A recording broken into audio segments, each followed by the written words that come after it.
What is going on, YouTube? It's Aaron, back again for another video. So in last week's video, we had a request to cover something in the style of Novo Amor.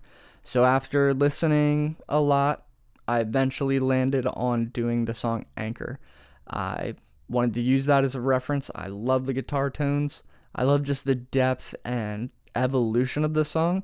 It's beautiful, still sort of in that indie folky Bon Iver kind of thing, but he really has his own style and his own sound. It's gorgeous, it's shimmery, there is some richness, a little bit of layers happening, but it's very much his own vibe, and I'm super excited to break that down. So to start, we had to tackle the guitars. I have a suspicion, just from listening, that this is backed up by no research, by the way, that there is either a baritone or a pretty low-tuned electric guitar happening. I do not have a baritone. The closest thing I have is my 25.5-inch scale Fender Strat and Fender Telecaster. For this video, we chose the Telecaster. I tried both of them. The Tele just sounded right.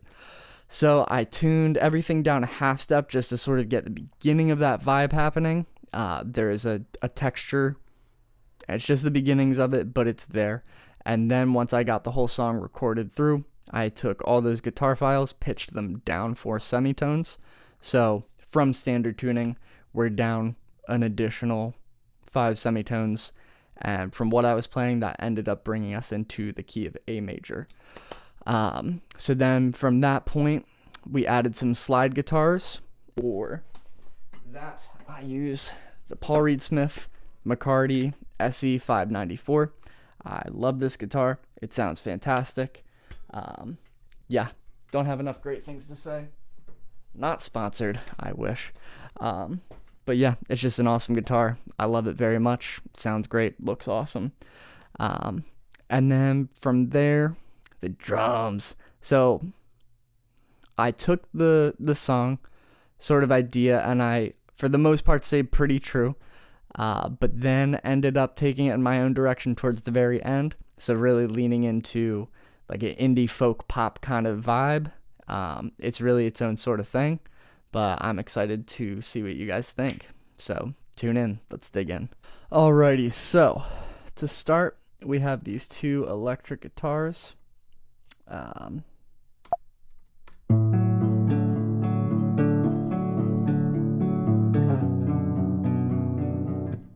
So before being pitched down,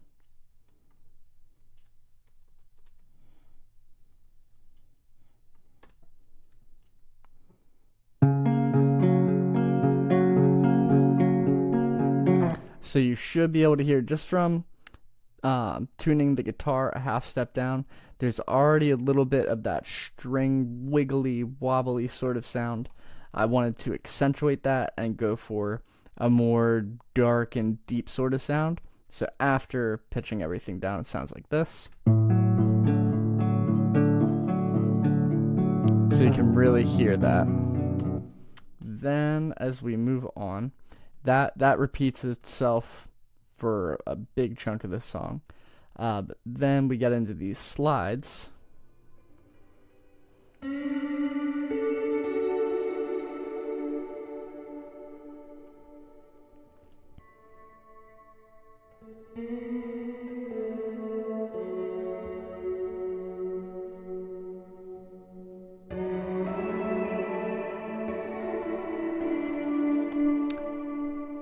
So those sound admittedly a bit messy, a bit mushy, but I wanted to really lean into the atmosphere and go a bit extreme, just based off of what I was hearing in the song.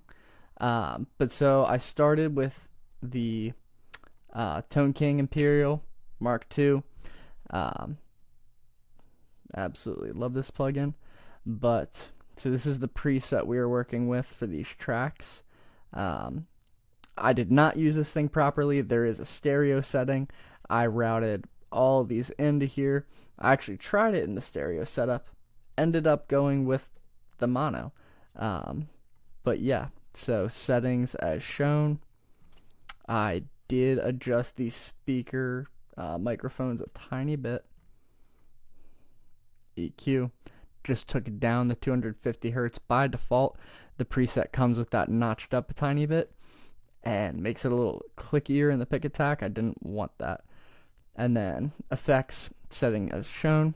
Then stacked off of that, there is this Realm by Native Instruments. But yeah, so settings as shown. Pretty extreme, but I wanted to really lean into that airy, deep, reverbed out sound. So here's what it sounds like in context.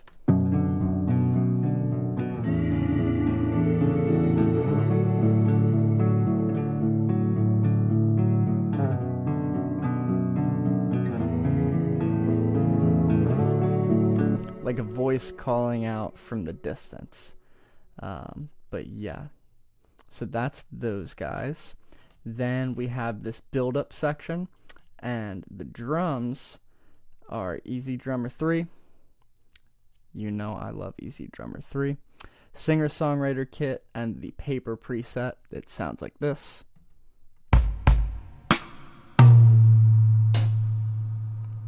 Well, there's a little bit of processing going on at the drum group level, scooping out some highs. The drum bus setting from the UAD 176 compressor. Then we have Cymatics Origin. So what this is doing, if we watch the EQ, along with some additional filtering. So I got pretty aggressive on these drums. I wanted them to sound degraded. That is the intention. They were far too bright and shimmery on their own, and it was certainly competing with the other elements in the track, and it would absolutely compete with vocals by the time vocals get on this song. So, but what Origin essentially does is affect the sample rate of incoming audio. So if you watch over here in the high frequencies without, now I'm going to engage the plugin.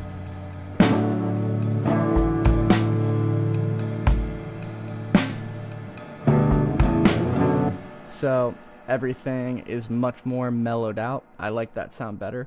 So that is what we are rocking with for the drums. Then, as these guitars kind of come into the conclusion of this bridge sort of space, we have these resampled reverse reverb tail swells. So I set up a resampling track in Ableton and recorded the decay of this.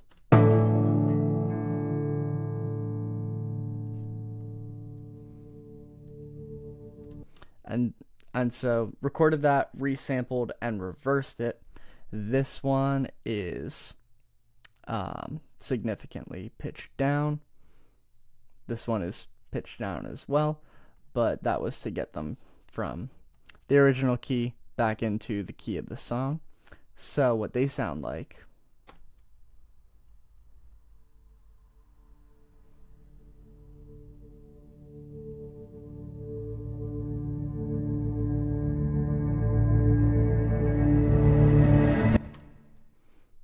Which then kicks us into this end section.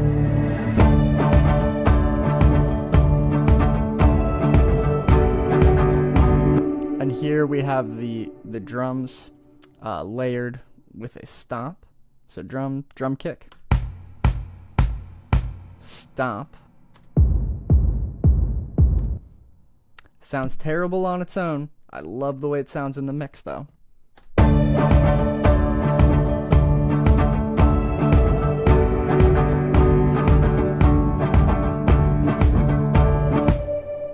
Then we have a piano. This one, I believe, is the Native Instruments Grandeur. Yes. So, sounds really good. Love this piano. Definitely use it if you got it. Octaves. Enough said there. Then we have the banjo. I don't know why I misnamed it. But this one is out of the Hearth and Hollow kit. You can get that from Spitfire Labs. Go check that one out. Super useful. But what this sounds like on its own, no plugins.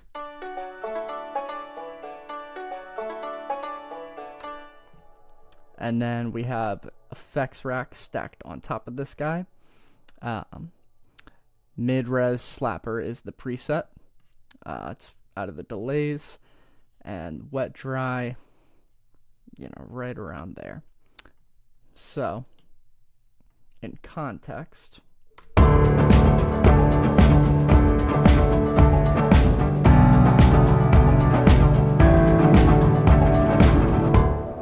then we have the synth layered in as well. So this is out of Omnisphere, Sonic Extensions, and it is Undercurrent. And yeah, then the specific preset is Homesick. I like this pad.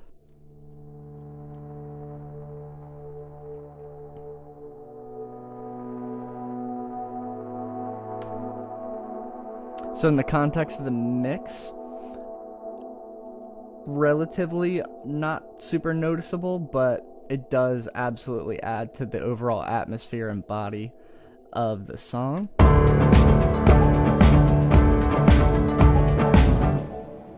But yeah, so the drum pattern that we're working with here.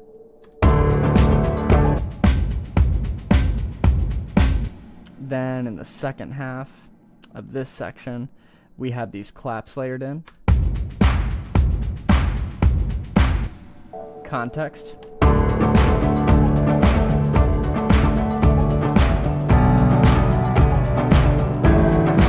And here's just the guitars on their own.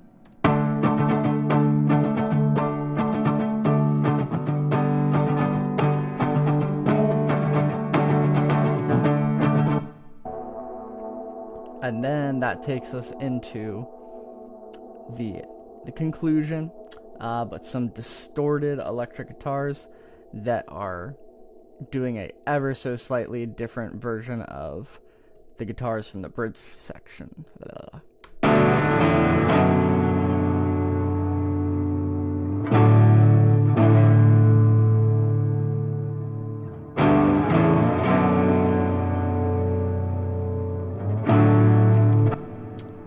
Yeah, oh, and preset on these guys.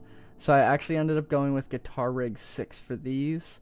I was really liking this preset Heavy Rocker, so this ended up being the preset for each of these, I believe. Yeah, for both of these. Panned hard left, hard right. That's the way it goes. And oh, there's a little bit of tempo automation. So what you can see is when we get to this section right here, we're taking the BPM from 55, bumping it up to 56 for the entirety of the rest of the track. And that is a little trick I picked up watching Mix with the Masters, specifically the Chapel Roan video. Dan, he produced that song. Good Luck Babe. But he was talking about the subtle shift of tempo between certain sections of the song can really like add a very dramatic difference to the overall sound of a song and the vibe as you're going with it. And I decided to test that out, and I like it. I like it a lot. So it ended up staying in this track. Then on the mix bus, we are going in with some saturation. So mix just under 50%. Brainworks. I forget what this one's called, but I'm probably being very silly about this one. But yeah, so these are my settings. Do with this information what you will. Pultec EQ. These are my settings. And then, believe it or not, there is some reverb on the mix bus. Now this is set to 15%, so it's meant to be a bit subtle. It's definitely there. It's totally noticeable. but it just brings this extra shimmer to the song. The overall mix, I learned that one from Andrew Sheps, and I really like it. It's good enough for Andrew Sheps. It is good enough for me. So, yeah, that is how it's done. Performance video coming in 3, 2, 1.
Alright everybody, so that is how you produce a song in the style of Anchor by Novo Amor.